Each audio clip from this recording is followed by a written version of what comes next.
Starting just after the first 3 seconds only, this commercial already starts off in a dark setting, allowing for the mood to become dark and suspenseful.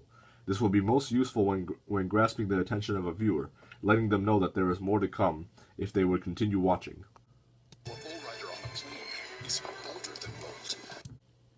Here we see one of the first instances of wordplay being used here. The type of character depicted in the first few seconds, a rugged cowboy with an aura of manliness, is shown to be very edgy and deals with a lot of action, defined by the commercial as the word bold. After depicting the cowboy on a bull, the word bold becomes more suitable, thus becoming repeated. This method of repetition of a word in an unusual sounding way allows for a reader to be caught onto the ad for sure.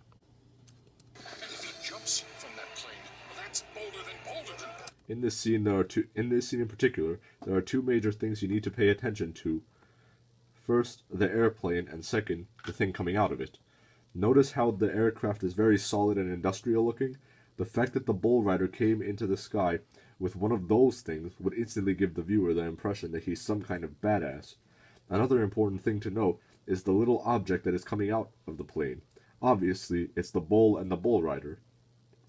What makes this significant is the fact that the bull rider felt the need to stay on the bull, regardless of how much faster he will fall with him.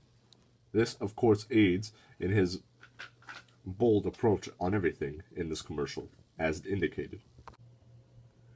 Opening up to a display as magnificent as the wide-open sky allows for the depiction of a spectacle, dragging the element of beauty into the commercial to further grasp or sustain attention. This will greatly help for consumer interest to be sustained as well. And if he jumps while eating a Butterfinger bar and all its crispity, crunchity, peanut buttery glory, well, that's bolder than bold. As you can tell, the word bold has been repeated several times in the past few seconds. This is that repetitive wordplay that I mentioned before. It is clear that this form of attraction is definitely the commercial's primary method of entertaining the viewer. As the Butterfinger bar is being described in great detail, making the reader hungry for it, the lighting around the bull rider that is eating the Butterfinger bar is shown in a way that emulates the rider's sensation from the bar's delicious flavor, meaning that it looks really delicious. And if he eats it, even when his mother tells him not to, you'll spoil your dinner. That's bolder. Alright, so the bull rider's mother comes in and tells him not to eat the Butterfinger bar, but he does it anyway. This could be the commercial telling the viewer that a Butterfinger is worth eating, even when you are told not to by someone important to you, in this case, your mother. This scene continues to use its wordplay, ending up with far too many boulders for it to not get stuck in your head at this point. An interesting quote that the bull rider's mother says is, "You'll spoil your dinner." Right before dinner, everybody's mother would always tell them to not eat any sweets or desserts before dinner, or you'll ruin your appetite.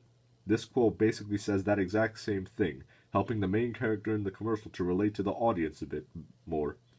Through this relation, the viewer can feel and understand the need to eat something tasty, just like the bull rider in this case with the Butterfinger bar.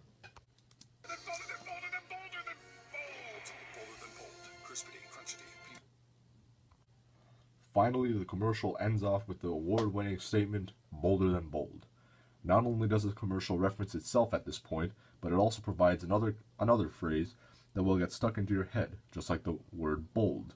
Crispity, crunchy, and peanut buttery are all adjectives that are primarily used for giving you the sense of the flavor if the Butterfinger bar without actually tasting it.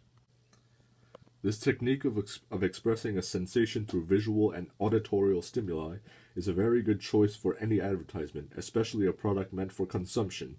It's no surprise that they chose to do this that way. Butterfinger. It goes without saying that this scene right here looks fairly appetizing.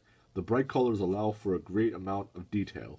The obvious chocolate coating snapping in half, leaving the peanuts inside to be shot out in vast numbers, is the meat and potatoes, or the Butterfinger, of this commercial. This point of the video right here is what determines whether you like the bar in the commercial or just the bar itself. Or the bar and the commercial, sorry, and the bar itself. I mean, seriously, look at that. It's delicious looking. Based off of this picture solely, at least. Alright, finally, the last screen of this commercial. Now, in this picture, we are greeted with the Nestle logo above the Butterfinger logo, with hashtag bolder than bold on the bottom left and the seal of approval on the bottom right.